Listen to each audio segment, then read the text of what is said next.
Então, essa é a nossa segunda parte da aula, que vai tratar sobre direito de vizinhança. Eu tenho aqui online, pessoal, alguém designado online, quem seria? Só para... Online sou eu, Sora. Quem? É o Douglas Scalier. Ah, tá, joia, Douglas.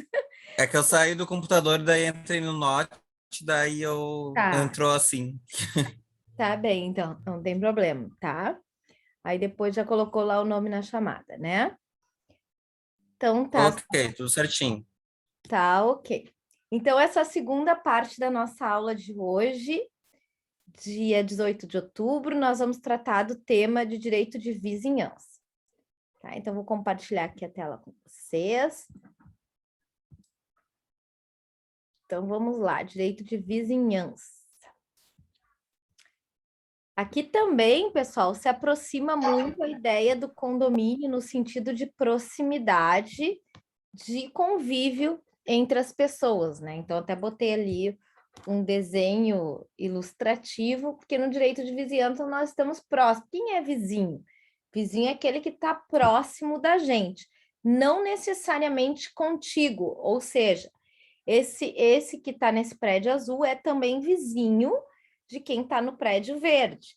Então, o vizinho não é aquele apenas do lado, tá? Então, é aquele que tem uma relação de proximidade e que pode ser influenciado em relação a atos de alguém por conta dessa proximidade, tá? Todas as regras relativamente ao direito de vizinhança, ou seja, cumprir com as determinações legais, e a gente vai ver que essas regras se aplicam no sentido amplo, o obedecer segurança, saúde e sossego são obrigações propter rem, ou seja, em decorrência da coisa.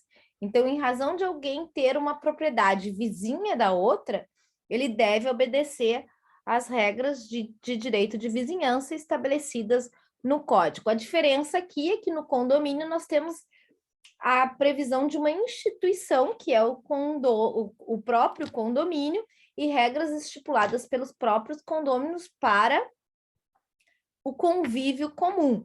Mas isso não faz, de nenhuma forma, o afastamento das regras de vizinhança, porque quem é condômino é também vizinho, evidentemente. Tá? Então, o que fazer no uso anormal da propriedade? Então, lembra que a gente falou do condômino antissocial? Claro que no condômino antissocial é possível que o próprio condomínio faça aplicação das multas. Aqui, pessoal, não vai ter um condomínio para fazer a aplicação da multa. Então, é o poder público que deve ser chamado e fiscalizar a conduta daquele que interfere indevidamente de forma prejudicial à segurança, ao sossego ou à saúde. Então, vai chamar, por exemplo, a polícia, vai chamar a prefeitura. Então, aquilo que vai depender, no caso concreto, da atitude que está sendo utilizada. Além, pessoal, das regras de forma geral de convivência, então, que está estabelecida aqui no Código Civil, também o Estatuto da Cidade, prevê normas relativas ao plano diretor, por exemplo, o que o meu vizinho pode construir, qual é a utilização do terreno dele, qual é o impacto de vizinhança, o estudo de impacto de vizinhança que aquela construção vai gerar, tudo isso prevendo um melhor convívio entre os vizinhos. Então, eu trouxe também aqui, pessoal, algumas jurisprudências para aqui é condomínio e direito de vizinhança, então normalmente esses dois aspectos se confundem, então mesmo que não tenha na previsão da convenção de condomínio nada sobre o respeito do sossego, é possível, evidentemente, aplicar normas de convívio de vizinhança em relação a vizinhos condôminos. Então, por exemplo, aqui era um cão que latia demais e os vizinhos reclamavam daquele latido incessável. Então, aqui, no caso concreto, aqui entenderam por afastar a multa aplicada em razão de que não havia provas sobre esse fato. Mas, havendo provas, é possível, sim, que isso venha gerar, por exemplo, dano moral ou algum outro constrangimento em relação àquele animal, porque a proibição geral do animal não é permitida, mas, evidentemente, se esse animal causa danos ao sossego, à segurança e à saúde, isso pode vir a ser restringido, gerar indenização, no caso do direito civil, por danos morais. Aqui, outro caso interessante, também direito de vizinhança, infiltração em apartamento, condomínio, direito de vizinhança. Então, também se entendeu que haveria aqui uma perturbação além do normal ao sossego do vizinho. Por quê? Porque aquele vizinho que estava gerando vazamento nem se preocupou em arrumar e deixou essa infiltração por um longo tempo. Então, isso representa para a jurisprudência uma desídia e um abuso do direito. Então, vejam que o direito de vizinhança trata muito sobre aquele tema da parte geral do direito civil e de responsabilidade civil quanto ao conceito de abuso de direito. Então, eu posso usar minha propriedade? Posso usar minha propriedade de forma regular, mas eu não posso abusar do meu direito de propriedade. Então, claro que eu posso fazer dentro da minha casa o que eu quiser, dentro dos limites legais, evidentemente, mas não posso abusar disso a fim de causar danos ao sossego, à segurança, à saúde do meu vizinho. Então, é nesse sentido que o código vai estipular os direitos de vizinhança, pessoal. Então, claro, sempre no sentido do bom senso. Mas está perturbando a minha saúde a obra do meu vizinho. Mas o direito, ele está no exercício regular do direito de fazer obra. Então, ele atendendo aos regramentos quanto aos horários das obras, ok. Então, a obra traz, evidentemente, alguns transtornos que são toleráveis. Então, também as interferências relacionadas ao interesse público, também, nesse caso, prevalecem e o proprietário pagará ao vizinho indenização, se for o caso. Então, por exemplo, a rede elétrica que vai passar por sua propriedade. O sujeito tem que aceitar, porque o vizinho tem que ter acesso à luz. Então, ele deve tolerar que a rede elétrica passe por sua propriedade para dar ao vizinho o acesso à luz. Tem que tolerar a construção do açude. Então, vejam que isso o código vai, de forma pormenorizada, tratado. Por exemplo, a respeito da passagem de cabos, a passagem de aquedutos, tudo relacionado a esse direito de vizinhança. Então, essa passagem, esse direito de passagem, para trazer aqui serviços públicos ao vizinho, deve ser tolerada. Então, ele não pode impedir o vizinho ao acesso ao serviço público, ao acesso à água, evidentemente, bens considerados essenciais para a sua vivência digna, tá? Outra questão interessante, está lá no material de vocês, até fiz uma pergunta de prova já sobre isso, é a quem pertence o fruto da árvore do vizinho, então, que passa aqui para o outro lado do muro. Então, por exemplo, aqui no caso, nessa ilustração, a gente vê aqui que tem uma maçã e a maçã já está na parte, ó, do terreno do vizinho. E aí esse sujeito aqui deseja colher essa maçã. É possível? É dele? Ele pode colher a maçã? Não, não pode. Tá? A maçã pertence ao tronco da árvore. Então, ela é propriedade do vizinho, mesmo que ela esteja fisicamente aqui do outro lado do muro. Então, não pode colher o fruto pendente, a não ser que o fruto caia na sua propriedade, depois que ele caiu, esborrachou no chão, aí sim pode colher esse fruto, é da propriedade de onde o fruto caiu. Então, os frutos pendentes são de propriedade do dono da árvore. Então, isso já caiu em algumas questõezinhas de prova, curiosidades nesse sentido, já que a árvore pertence, então, onde está o tronco e as raízes, é o dono da árvore. Então, mesmo que os galhos venham para o lado de cá, ele faz parte do todo, faz parte da árvore. Então, esse fruto pendente ainda não foi deslocado da árvore, faz parte da árvore, faz parte, então, da propriedade do vizinho nesse sentido. Então, aqui até coloquei uma figura engraçadinha, né? Ele botou uma rede aqui para esperar que o fruto caia e não se esborrache no chão. Então, dessa forma, ele vai conseguir colher o fruto e o fruto não vai estragar em relação à sua caída, tá? Outro problema em relação às árvores limítrofes é justamente a possibilidade de cortar essa árvore que invade a minha propriedade. Então, quando tem vizinhos contíguos, se é possível que um dos vizinhos faça o corte da árvore. A jurisprudência entende que sim, então todos aqueles galhos que invadem a minha propriedade, eu posso cortar os galhos. Vejam que interessante, eu não posso colher o fruto, mas eu posso cortar os galhos.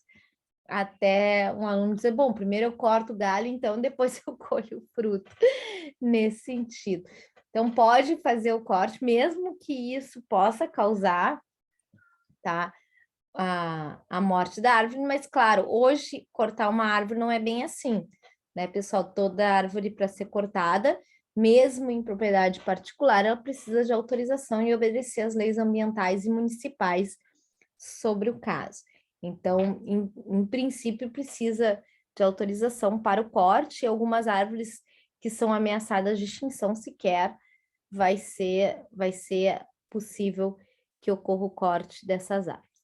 Uma das questões mais importantes no direito de vizinhança diz respeito à passagem forçada. Inclusive, o tema do nosso trabalho, que vai valer nota para o próximo semestre, para G2, próximo semestre não, para o próximo bimestre, é justamente uma questão a respeito da passagem forçada. Então, é direito de vizinhança, pessoal, o acesso à via pública. Ou seja, se o imóvel está encravado, o que é um imóvel encravado? Que não tem acesso à via pública. Então, vamos supor um imóvel, tá, que se tornou encravado, e aí aqui tem vários outros imóveis, tá, ao redor dele, e ele não tem acesso à via pública, ele não consegue passar, a não ser passando no meio da propriedade de alguém. Como a propriedade tem uma função social e ela desempenha um papel de utilidade e proveito econômico e social, no sentido muitas vezes da moradia, evidentemente que esse proprietário, para usufruir de tudo isso, do conteúdo mesmo do direito de propriedade, ele pode forçar o seu vizinho a lhe dar passagem. Então, isso a gente chama de passagem forçada. Ou seja, constranger o vizinho a lhe dar passagem à via pública. Mas isso só vai acontecer, e aí que está o aspecto importante, pessoal, se o imóvel estiver, de fato, encravado. Encravado é aquele que não tem acesso. Se ele tem um acesso à via pública, mas seria mais facilitado uma passagem pelo imóvel do vizinho, isso não é passagem forçada. Tá? Então, isso não é passagem forçada. Só é passagem forçada quando o imóvel está, de fato, encravado. Tá? Então, aí, nessa hipótese, é que ele pode constranger o vizinho mais próximo e natural a que faça essa passagem. Tá? A gente vai ver nas próximas aulas a questão da servidão. A servidão, então, é a servidão de passagem, ela vai importar uma comodidade ao proprietário do prédio dominante. Então, não é uma obrigatoriedade de passagem, mas uma comodidade. Fala, Brisa. Quer falar?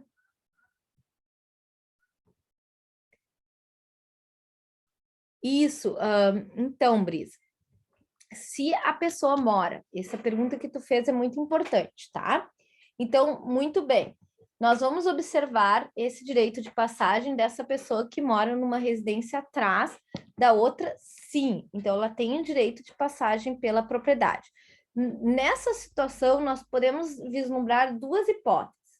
Uma delas, existe um único terreno, tá? E elas estão em condomínio em relação à utilização desse terreno, embora seja uma copropriedade pró-diviso, ou seja, um vai utilizar a parte da frente, outra a parte dos fundos, mas ambos constam no título como coproprietários, então eles vão estabelecer esse direito de passagem, ela tem o direito de passagem.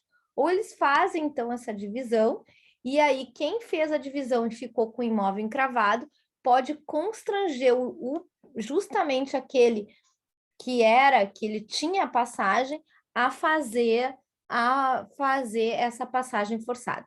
Então, o que acontece normalmente, Brisa? O que acontece é que as pessoas, muitas vezes da mesma família, têm um terreno e aí divide lá, uma parte da família mora na frente, outra parte mora nos fundos. E aí, então, essa parte que mora nos fundos, evidentemente, vai passar pelo pátio do pessoal que mora na frente. Mas o pessoal que mora no fundo, lá pelas tantas, resolve ou brigam, né, que pode acontecer também, ou resolve vender o imóvel para outras pessoas. Então, essas outras pessoas que compram parte dos fundos têm direito de passagens, continua tendo direito de passagem pelo imóvel. Ah, mas aí não é mais da família. Não interessa.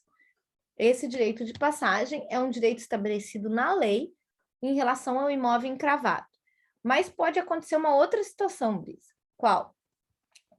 Esse imóvel dos fundos teria uma outra passagem, tá? Ele tem uma passagem para uma outra rua. Só que aí o sujeito, para chegar, vamos supor, à parada do ônibus, ele passa pelo imóvel da frente, porque fica mais fácil. Chegar à parada do ônibus é bem na frente do imóvel da frente. Aí, nesse caso, nós não temos uma passagem forçada, mas a gente tem um outro instituto que a gente vai estudar na próxima aula, que é uma servidão de passagem, porque é uma comodidade que está sendo dada para esse sujeito. Não é, esse imóvel não estava encravado. Ele vai ter um atalho. O atalho não é passagem forçada, tá? Certo? Respondido?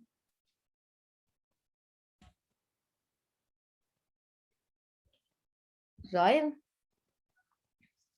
Então, isso é importante. Tá? Essa distinção é bem importante. Bom, aqui eu trouxe alguma jurisprudência para vocês, pessoal. Em alguns momentos, a jurisprudência diz o seguinte: olha, se for uma passagem muito ruim, muito insuficiente para a via pública, aí nessa hipótese pode ser constatada uma passagem forçada.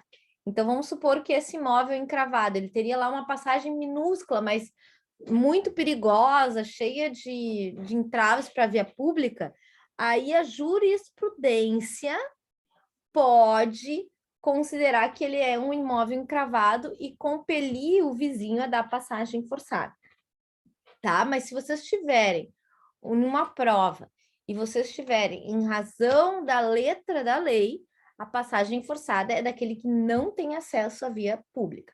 Agora, vocês como advogados, eu tô aqui formando tanto aquele que quer passar na OAB, né, gente, ou quer passar num concurso público, e estou formando também profissionais habilitados para justamente buscar a interpretação da lei junto à jurisprudência, junto a casos concretos. Então, em relação a esse profissional, ele pode debater, levar aos tribunais casos em que a passagem ela seja em local de muito difícil acesso, aí vai ser matéria de prova, né, gente? Ou lugar perigoso. Então, a jurisprudência tem, de certa forma, tá flexibilizado essa regra. Na prova da OAB, na prova de lei, passagem forçada é do imóvel encravado sem qualquer acesso à via pública. É importante. Nesse sentido, a não ser que faça, evidentemente, né, pessoal, alguma menção a esses casos da jurisprudência, como a jurisprudência tem decidido essa situação, tá? Então, aqui, ó, a jurisprudência tem vários julgados, pessoal, sobre vizinho que quer constranger o outro a lhe dar passagem. ou já vinha passando de forma informal, e a gente vai ver, às vezes gera um direito de servidão, às vezes não gera, tá? Ou ele vai dizer, não, aqui é minha única via para via pública. E a jurisprudência vai analisar o caso concreto e verificar, opa, ele é um imóvel encravado, não tem acesso à via pública ou uma mera comodidade que o sujeito quer para atalhar, para ter uma via mais fácil, menos custosa. Então, se for para atalhar, a jurisprudência não dá direito ao sujeito à passagem forçada. Então, é preciso que seja comprovado, no caso do processo, que de fato essa passagem é o único meio para acessar a via pública. Mas e se eu estiver, vamos supor que eu sou o vizinho e o outro está buscando todo momento passar no meu terreno. Aí eu, como vizinho incomodada, vou dizer assim, para de passar aqui. Cara, isso aqui não é passagem, tu tem lá a tua via pública. Eles não tem, eu quero acessar a via pública, eu quero acessar por meio da tua propriedade. Então, eu que estou me sentindo constrangido, estou sendo turbada na minha posse. Lembra que a gente já estudou as questões das ações possessórias?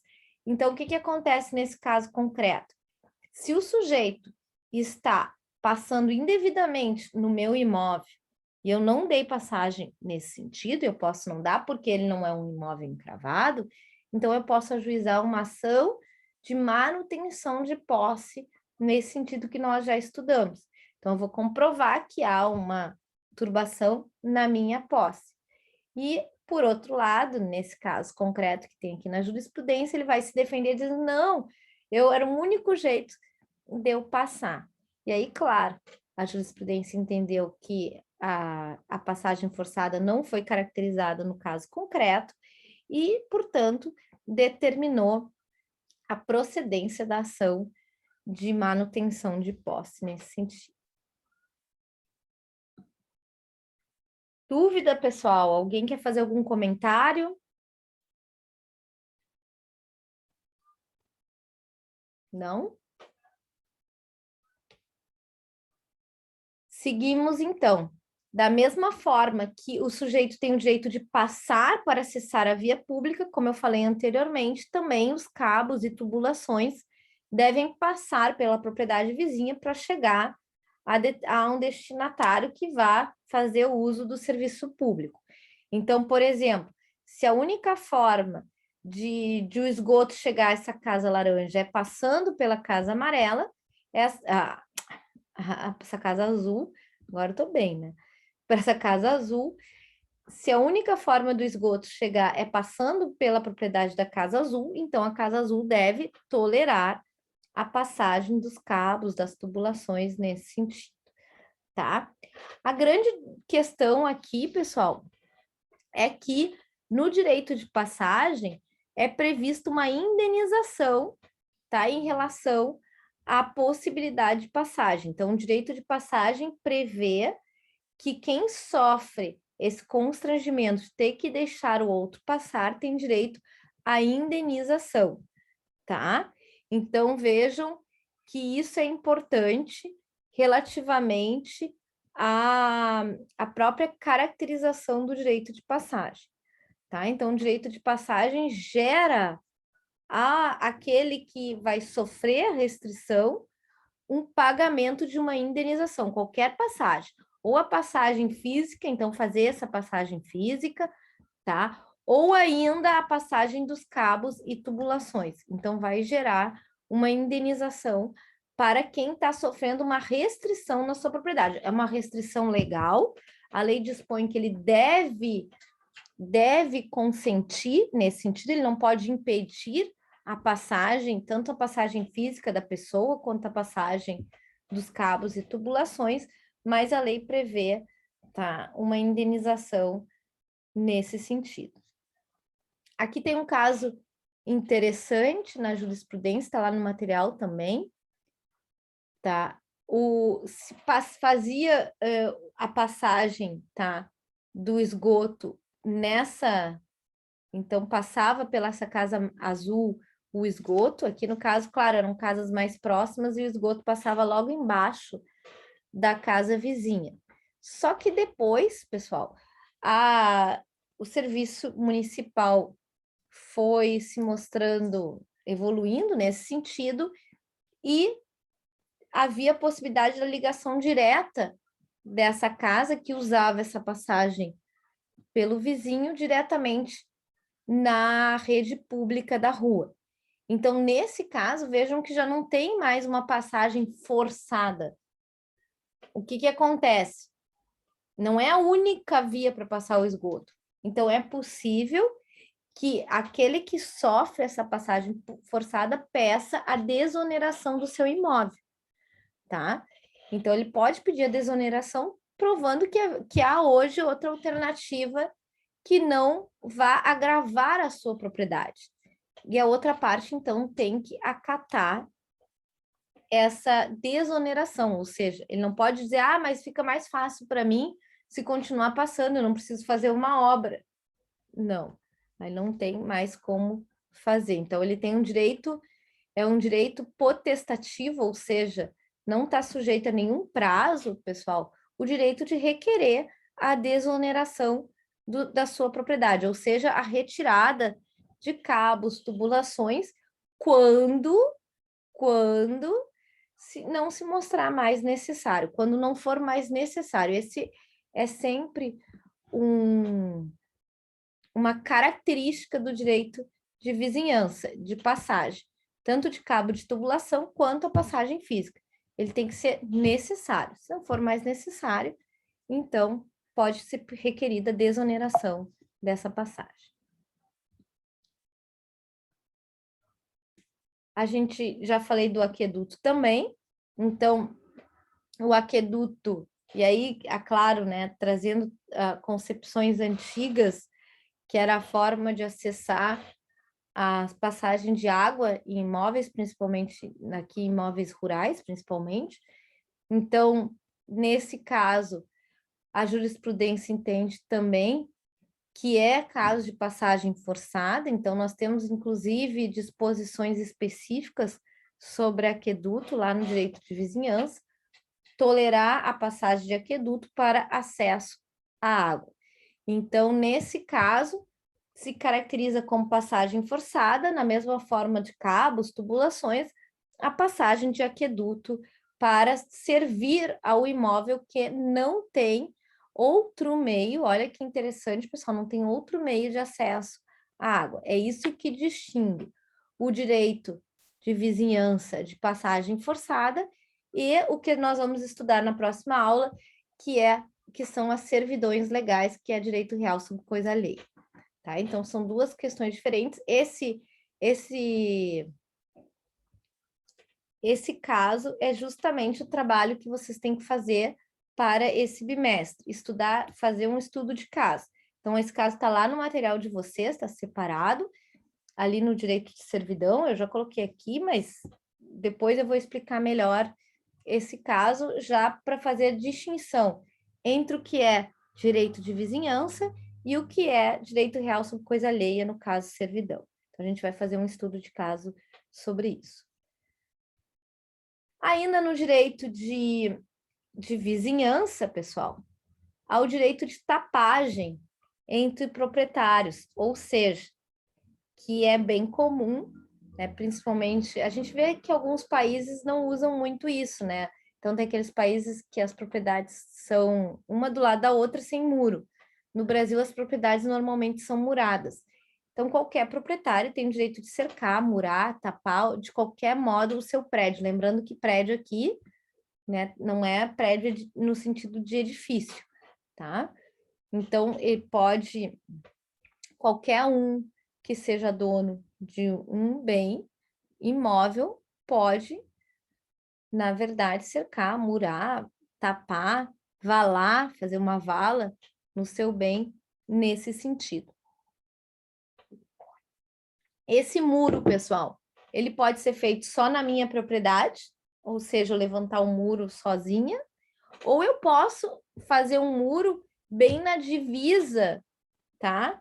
Pegando metade do muro na na propriedade do meu vizinho e compelir também o vizinho a contribuir nesse sentido do muro. Então, contribuir para fazer o muro, para cercar, evidentemente no custo mais módico. Eu não posso mandar o vizinho pagar, por exemplo, uma construção caríssima em relação ao muro que vai ser feito nesse sentido. Mas se o muro for, pessoal, na divisória comum entre ambos, então esse muro também, assim como a gente viu lá no Rio, que metade é de cada um, também o muro, então metade do muro vai ser de cada um, em razão vai ter um condomínio obrigatório, veja, uma presunção de condomínio desse muro, tá? Normalmente, né, pessoal, normalmente cada proprietário, para não se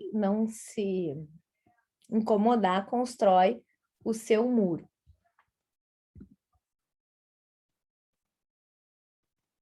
Tá bem, Tainá, sem problema. Tá.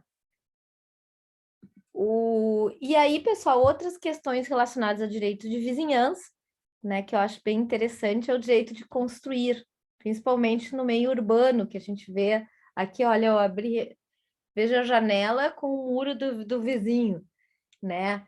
Então, a questão de abrir janela, a questão de murar, como que fica isso? O muro, como a gente viu, pode ser feito a qualquer momento pelo proprietário, tá? Ah, mas e se vai tirar o sol?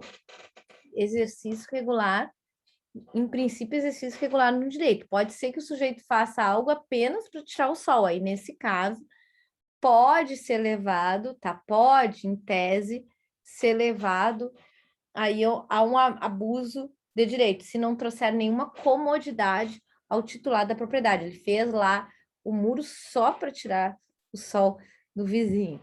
Aí ele comprovando isso pode ser abuso de direito, tá? O que o código dispõe a respeito do direito de construir, então ele vai trabalhar esse tema dentro do direito de vizinhança, para preservar a privacidade das pessoas, já que cada vez nós moramos mais perto um dos outros. Então, ele vai dizer, ó, não pode abrir janela, eirado, terraço ou varanda a menos de 1,5 m do terreno vizinho. Então, por exemplo, nesse caso aqui, a gente pode pensar que o sujeito que construiu um muro que estava errado, né? Construiu um muro e tirou a possibilidade de janela do outro. Mas, na verdade, a janela é que não pode ser construída a menos de 1,5 m do terreno vizinho. Aí, se ela for perpendicular, não for direta, então o código diz que pelo menos 75 centímetros nesse sentido. E aquelas basculantes, por exemplo, de banheiro, que estão mais alta, que ninguém, né, normalmente não estão no âmbito de visão. Aí, nesse caso, tá? Nesse caso, elas podem ser construídas desde que, evidentemente, elas sejam acima, tá, pessoal? A 2 metros de altura de cada piso. Então, as pessoas não tenham acesso direto a poder vigiar, digamos assim, os vizinhos nesse sentido, tá? A parede de vidro translúcido pode se levantar aquele tijolo de vidro, mas que só permite a passagem da luz e a gente não enxerga o indivíduo que está do outro lado. Então, esse pode ser construído sim. Agora, muita atenção, embora a lei coloque a respeito da regulamentação da abertura de janelas, ela também coloca um prazo para o sujeito requerer que se desfaça a janela. E depois desse prazo, pessoal, ele não pode mais ir a juízo requerer, com fundamento único e exclusivamente no desrespeito da norma legal. Então, é um prazo de ano, tá? Que está aqui colocado 1 ano e 1 dia, para que o sujeito se mova no sentido de reivindicar aquela construção indevida. Então, acho que é algo bem interessante. Já vi vários casos aqui nas nossas aulas. Ah, professora, meu vizinho abriu uma janela, mas já faz 5 anos que ele abriu essa janela, isso nos perturba muito. Ó, se já faz 5 anos, decaiu o direito de requerer o desfazimento da obra. Mas se não faz, se faz menos, ó, estejamos vigilantes. Então, qualquer tentativa do vizinho de fazer uma janela agora pode resultar da sua obrigação de desfazer, ou seja, de ter que destruir. Mas pode sempre, claro, fazer o que esse outro fez. Olha, eu não posso pedir para ele desfazer a janela, mas eu posso construir um muro aqui bem perto da janela dele, onde ele construiu, em tese. Isso pode ser feito, sim. E por fim, pessoal, que eu queria trazer para vocês. Profê, Oi, diga. agora eu fico na dúvida.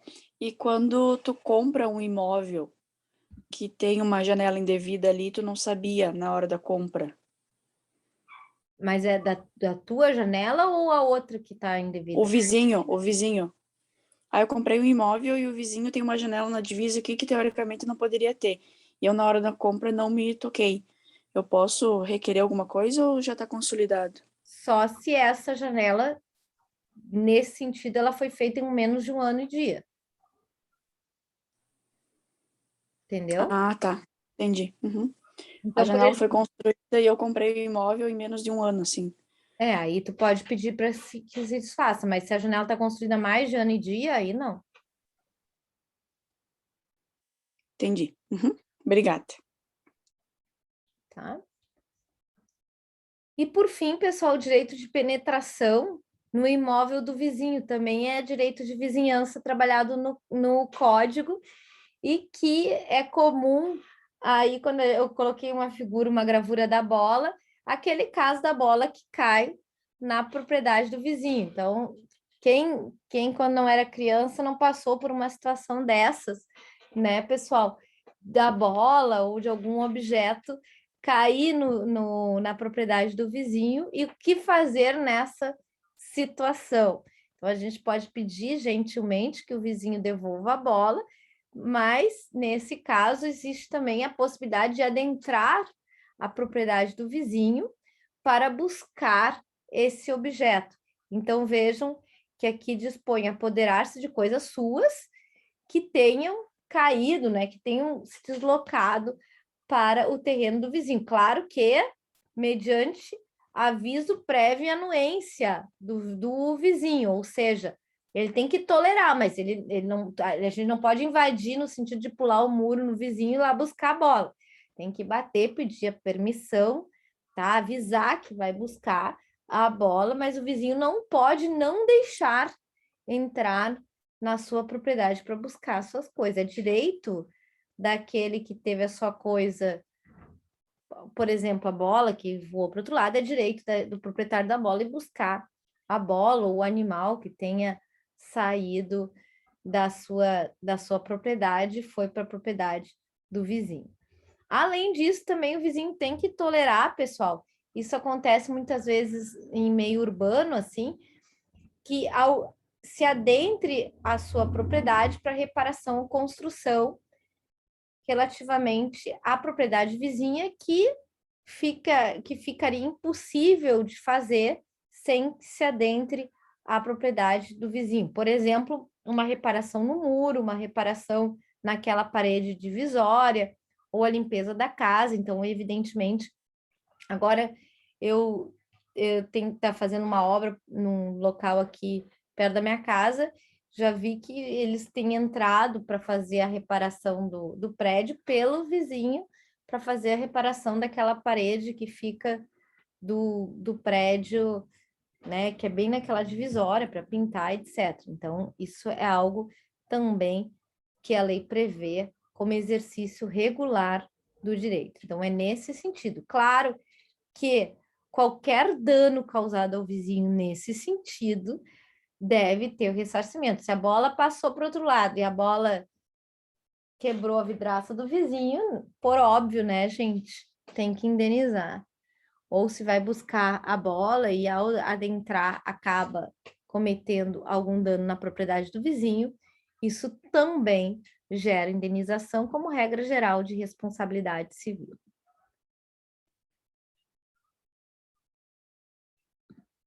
Dúvidas, pessoal?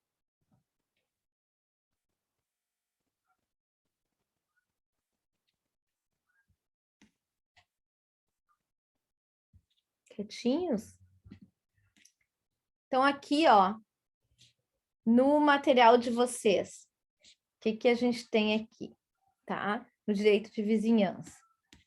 Então, aqui tem um infográfico sobre os limites entre o exercício regular de direito e o abuso de direito, tá? Tem um caso concreto para vocês verem. Então, por exemplo, colocar fogo na propriedade é caso de abuso de direito, não é porque o sujeito tem uma proprietária que ele pode botar fogo no seu terreno, inclusive ele pode cometer crime, né, de perigo de dano aqui, como causar um incêndio, tá? Então, fala um pouquinho sobre isso. Aqui um caso concreto sobre o conflito de vizinhança que envolve a construção de muro em limite de propriedade entre vizinhos, tá? Então, a tese trabalhada pela autora, como foi conduzida a decisão e qual foi a fundamentação, tá? Então, se vocês apertarem aqui,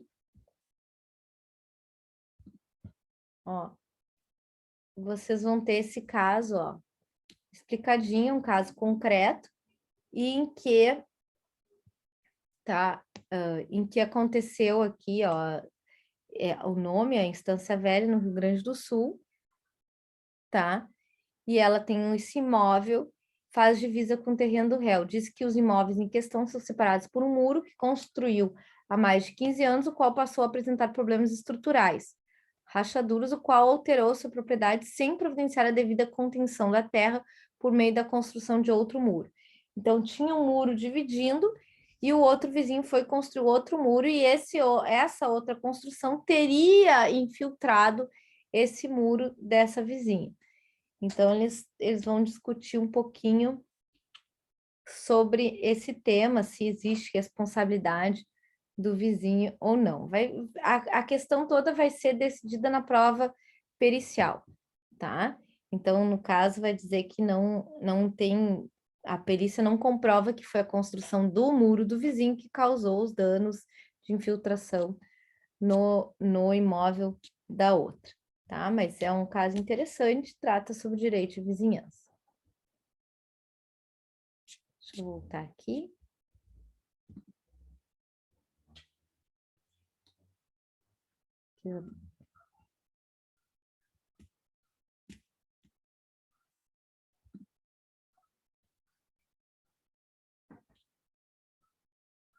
Aí depois aqui, pessoal, tá, tem algumas referências do STJ sobre... Aqui tem um compilado de julgados do Superior Tribunal de Justiça sobre direito de vizinhança, bem interessante, só casos concretos. Depois tem aqui um texto bacana sobre mal-estar entre vizinhos, então, falando um pouquinho sobre esse comportamento entre os vizinhos. Depois tem outro caso concreto aqui, de passagem para via pública, tá? E aí, então ele quer, ó, imóvel que não tinha passagem para via pública, tá? Por essa razão, o código prescreve a possibilidade do vizinho forçar aquele que pode permitir a passagem, tolerar o direito de passagem do proprietário do imóvel. Então, João adquiriu uma área de terras de Marcos em um todo maior, com vários proprietários, suas áreas respectivas demarcadas. Mas a terra de João Pedro restou encravada entre um rio, a área do vendedor Marcos e a área de Lucas, estas duas últimas com alcance à via de acesso público.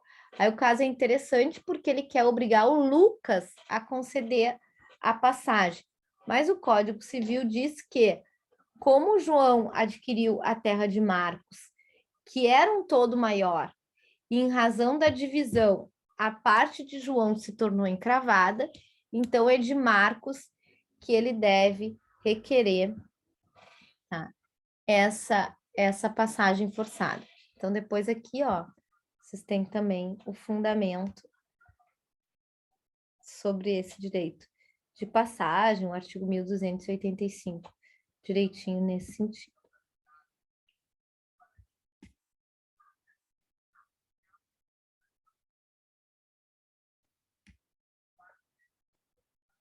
Certo, pessoal? Então, aqui eu abri aqui o cartaz que eu ia convidá-lo, já convidei. Então, essas seriam as considerações a respeito do direito de vizinhança. Ficou alguma dúvida, pessoal? Alguém quer fazer algum comentário? Tudo certo, Sora. Tudo certo? Tá. Então, na nossa próxima aula, na próxima segunda-feira... Opa, entrei aqui de novo. Então, na próxima segunda-feira, pessoal, a gente vai falar sobre direitos reais de coisa alheia. Então, a gente vai começar a falar justamente de superfície e servidão, direito real de servidão, direito real de superfície. E aí nós vamos confrontar toda essa questão da passagem, do direito de passagem, com a servidão de passagem, que são coisas distintas, tá? São também questões que normalmente caem aí nas provas de concursos, etc., para a gente compreender bem a distinção entre esses institutos. E vocês têm bastante material para analisar ali a respeito do direito de vizinhança e do condomínio. Então, seriam essas as considerações. Qualquer coisa, sigo à disposição. Tá bem, pessoal? Boa noite a todos e a todas. Tchau, Sora. Boa noite. Noite, prof. Boa noite. Boa noite.